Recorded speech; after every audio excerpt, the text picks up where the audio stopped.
Last month, you may remember, we marked a year since the launch of our Facing It Together. This is our domestic abuse campaign. Sadly, it's something all three of the women on this panel today have experienced and bravely talked about on the show. And today we're shining the spotlight on domestic abuse from a parent. By the time they start school, at least one child in every class will have been living with domestic abuse since they were born.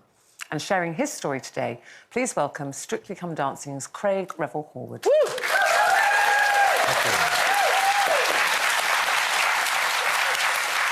Lovely to see you, as always. And I just want to say, firstly, thank you for doing this for us today, because it's not always easy to talk about these things, but we believe it helps so many people. Your one-man show, which we will talk about a lot more, is called Revelations, which is interesting because you make a lot of revelations in there. And I was actually surprised to read that you paid tribute to your father. Yes. But you have spoken in your autobiography that it was an abusive relationship, an abusive childhood. So I was interested why you paid tribute. Yeah, well, I thought it was important in my show that I'm touring with at the moment to talk about it, because I think it affects a lot of people. You know, probably 1 out of every 2 people in my audience will have suffered at the hands of an alcoholic. My father was in the Navy for 20 years and he was an alcoholic and an abusive one. I mean, to the point where my mum and dad fought every single night.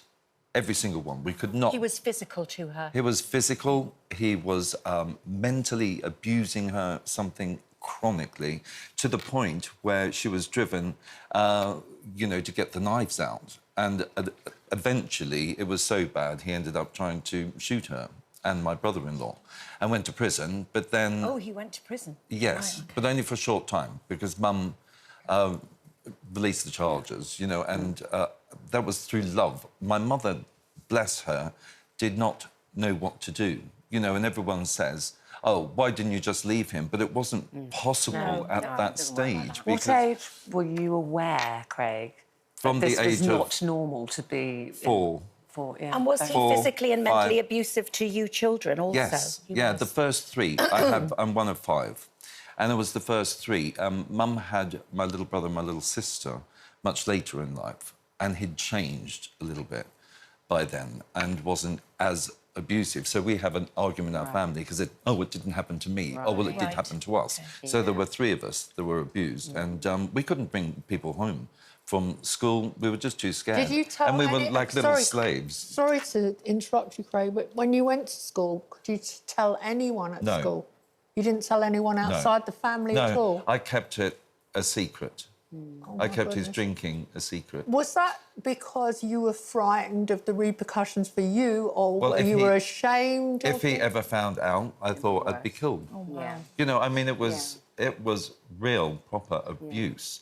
And it was horrible to come, you know, to come home to from school. It got worse when he left the Navy and didn't have a job. Of course. Then he was a functioning alcoholic for a long time. And then he went to AA, and for 4 years he was completely sober. And that was the best I'd seen him ever. And then he went back to drinking, and it was the drinking that killed him in the end. Did he ever take accountability, Craig, for his behaviour? No. Right. No, he used to get up really early every morning and go and tend to the garden and do all of that, because grew our own vegetables and we lived off the land. So as if nothing had happened the night before? Is there nothing? Well, I don't think he remembered anything. So child, looking back now, if there's a child out there that's in the same situation, going through what you unfortunately had to go through, what would you say to that child? I would say speak to someone about it. A family member, probably to begin with. If it's your mum and dad, then you need to go to an aunt or an uncle or an older sibling, you know, but you really need to voice your opinion. I think that's really important, and try and get help somehow. And how did you, despite all of the horrendous things that you witnessed and, you know, and had done to you, how did you feel when your dad eventually died? Well, that's what I talk about, because it was going to be a love or hate thing, and I thought, I don't want to live the rest of my life hating my father, you know, and I couldn't go to the funeral, so I sang My Way, which is his favourite song, which I do in the show as well. And that helps me When you get say through couldn't go because of work commitments, not because you didn't want Yeah, no, it was to be, work commitments. And I didn't think, for me, it was worth, after his death, closing the show down and then going home just to see him buried. You know, and I thought, actually, was I thinking good riddance? And was I thinking, thank goodness that he's dead? But I thought, I can't live with that either, because I actually loved him. Make that decision, didn't you? You know, and I think that's... You did love him. You can honestly say you loved him. I can honestly say I loved him. I hated him as the Jekyll and Hyde, the alcoholic with that terrible disease, and people need to know it's a disease as well. You know, and dance was a thing that let me escape from all of that. Craig, you know, I left home at 15 and a half to get away from it all, and of course I live 10,000 miles away. So then you left home at 15 and a half, but did he ever say sorry to you? No. So never. No, I mean, I wrote about it very clearly in, you know, all 3 of my altos. And I'm not going to do any more of those, because once he died, I learned to re-love him in the way. You know, when I show pictures in my show of what he was like, you know, the happy husband, the happy father. How do your family things feel, I Craig? want to remember. How do your family feel when you, in a way, celebrate the good parts of him? Do they share you doing that, or are they still very resentful? No, we talk about it. We talk about it, and they were there to sort of get over that grief and accountability, I suppose, is what I'm saying. Whereas, because I was so far removed from the family, and always have been as a dancer, because I'm always on tour. You're on a bus going somewhere and performing. So that was my escape route, you know, but I had to then face it. And I was really shocked when my sister, Mel, was just, you know, inconsolably crying about the whole thing. I said, but he was an awful, awful man. Why are you so upset, you know? And I couldn't get my head around that. And actually, Dad was my sister's best mate. Well, as you said, you're grieving, you're grieving that person you love. Yeah, It's very it's just interesting you say learning to re-love him. We've only got a couple of minutes. Thank you so much for discussing that in such detail, but we can't let you just be here to do that when you've got this wonderful tour, which we called Revelations Theatre Tour, touring until the 25th of June. Yeah. Just you.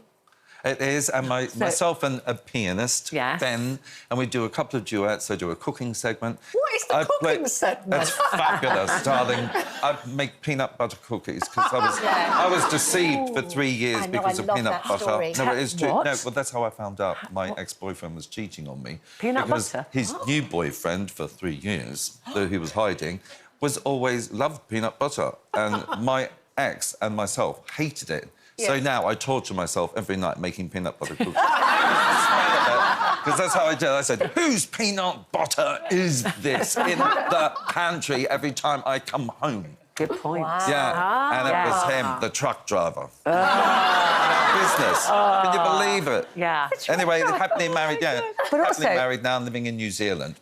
yes. A long way away.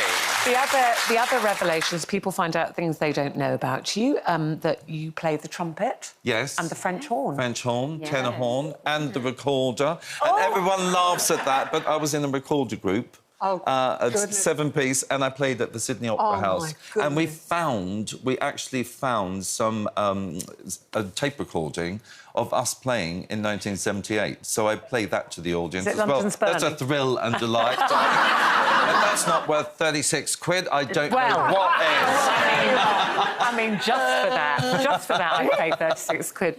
Listen, thank you again for being so honest, because we say it always helps, even if it's just one person. It is so important. Absolutely. Listening. And we know, you know, obviously it is Easter school holidays, so there might be some children watching. And if you are living with an abusive parent and you want to talk to someone, as Craig said, just anybody, you can call Childline if you can't speak to a family member. There's the number, 0800 1111. It's available 24 hours a day, 7 days a week. And you can also message someone on their website. And if you've been affected by domestic abuse in any way, you can go to our website, itv.com/loosewomen, and they will tell you more about our Facing It Together campaign and information about organisations you can talk to for support. Good luck with the Revelations tour. I'm sure it's a hoot. It is. I was It's very supposed to go on Sunday, couldn't go because my mum was ill, so I missed it. I'll try and catch you Union somewhere Chapel, else. darling. That's Yes. just around the Union corner. Chapel, absolutely. Yes, Yeah, we'll be Congress in there. Eastbourne, darling. Craig Off Revel there. Horwood, Very everybody. busy this week. I'm getting every plug in possible.